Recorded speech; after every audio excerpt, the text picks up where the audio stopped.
I remember in my school when I was younger, we had a lot of Saudi funding and like funding from Gulf states and stuff because there is a global Islamist agenda, and that's probably the element that's probably missing in this today's discussion. There is a radicalization, there's a systemic radicalization of the Islamic world that is going on worldwide, and it's being funded by many Gulf states. They're exporting extremism. I don't know if anybody's seen recently, there's been some church burnings in Pakistan. Pakistan has been radicalized in recent decades. Since I've heard from some Pakistanis, and they say since 9/11, they've really upped the ante and the Gulf funding. So yeah, it's not just, it's also Western government turning a blind eye to funding that's been trickled down from the Middle East with sinister intentions. So like this is a widespread problem all throughout the Western world, definitely, certainly in the UK, it's a horrific problem. You have Islamic schools pretty much paid for by the UK, the British taxpayer, where children are essentially bred to hate. I've seen much footage from Islamic schools recently where obviously children now have access to recording devices. When I was at school, that wasn't a thing. But I remember, distinctively wishing and hoping that some authority would essentially come and save us and step in. But yeah, I've seen plenty of videos online of just Google Islamic schools in the UK or whatever, where children are literally, so teachers are literally teaching children that LGBT people should be murdered, should be killed. Apostasy is leaving Islam, should carry the death penalty, and kafirs are, evil, and all of that, just really dangerous concepts. So yeah, so when I talk about the radicalization throughout the Islamic world, same thing is happening in places like, I'm from Australia. The closest country to us is actually not even New Zealand, but it's actually Indonesia. And Indonesia's got the largest population of Muslims, I think, worldwide. Now, they've been radicalized extremely exactly by that Gulf funding. You've got schools all over preaching hate, and they're effectively ideological breeding grounds for terrorism. And this is why it's so important. I think today's, this topic name is perfect, the silent violence. It's really important that this is brought to the forefront and people understand what is occurring, because a lot of Westerners just turn a blind eye. And I just want to pick up lastly on the point that Jackie made about Islamophobia. Islamophobia is a tool to silence critics. It's a non-existent concept.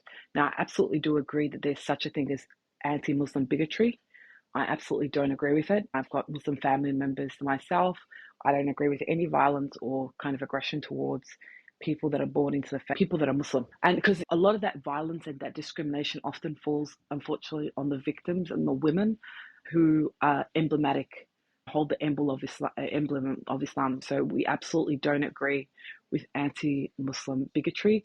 However, the term Islamophobia, it's quite literally in the title. You can't have a phobia against an ideology, a religion. You can be against any religion for any number of reasons, and it's not a phobia. Yeah, like I said, it's a way to deflect and to silence any critics so people cannot actually delve into the ideology, because there's so many not just problematic, deadly aspects of the faith. Things like, just remember, in these schools, children are being taught that you can go to heaven by killing non-Muslims. Just imagine generation after generation of children being taught that the prize for murder is heaven. It's incredibly dangerous, and this is why it needs to be brought to the forefront, and people need to understand what is actually occurring in these places. But yeah, I'll end on that. So many incredible points. Oh my goodness. I really wanted to dial down on the hatred because the Western world wonders, how are they getting homegrown terrorists? People who were born and raised in Western countries but are fleeing to fight for ISIS, that are blowing things up. And they're saying, oh, they were never in the Middle East. Like, why would they do something like this? It starts at home and it starts in the madrasas. And this is what they're teaching them: to hate, to be anti Semitic, to hate anyone who's non Muslim, and to hate other Muslims as well. They are killing each other as well. So nobody's safe from that type of violence. But there's also another thing is the what's being taught in these madrasas inappropriate subject matter, teaching children about things that are too mature for children's comprehension levels. For example, teaching children, priming them, right? This is prime grooming space, right? And grooming children for child marriage, teaching them about sexual activity, what's haram sexual activity, what's halal sexual activity, normalizing Aisha's marriage, for example, or Muhammad's multiple wives, or Muhammad's sexual activity to children who are not able to fully grasp those ideas.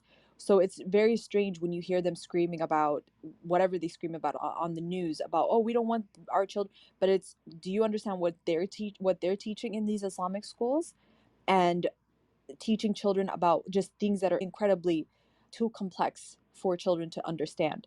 But definitely the normalization, it's grooming.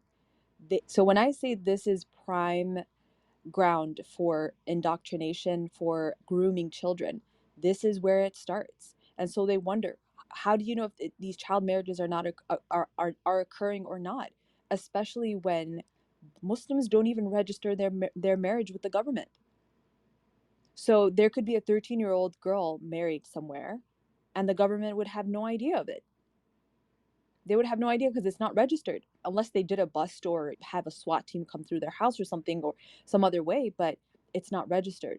This is what happens in Duksis is and madrasas and Islamic schools is it's so multifaceted and it's so deep and so abusive to children that attend these places, and we just haven't really uncovered even a quarter of it, right? There's so many people's stories that just haven't been told yet, who are being silenced.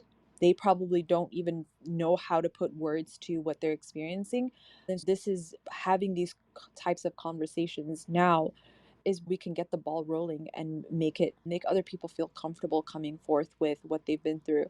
But yeah, that is all I have for today. I wanted to keep this room short, but does anybody have anything additional to add for closing remarks? Yeah, thank you so much for bringing up this topic. I think it's really important. It's a really great space for us to air out our experiences, as well as you said, it's so important to speak out to allow other survivors of this type of abuse to know that they're valid and they're seen, because there's a lot of shame around, as you said, the filial piety, so the loyalty to, they're indoctrinated with this type of thinking where they're not allowed to go against the clan.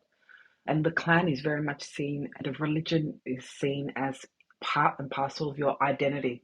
So this is why Muslims react so strongly to any type of critique. So I just think this is a really great topic because it allows others to maybe think about, a lot of people in the Islamic world don't even think that they're victims of abuse. So it's discussions like this that allow others to recognize the harms and the impact that experience has had on them. So yeah, I just want to thank you for the topic, and thanks for everybody that has contributed today. That's all. Awesome. Thank you, everyone. I hope you all have a great one and hope to see you guys again soon for another room. Bye, everyone. No, take care.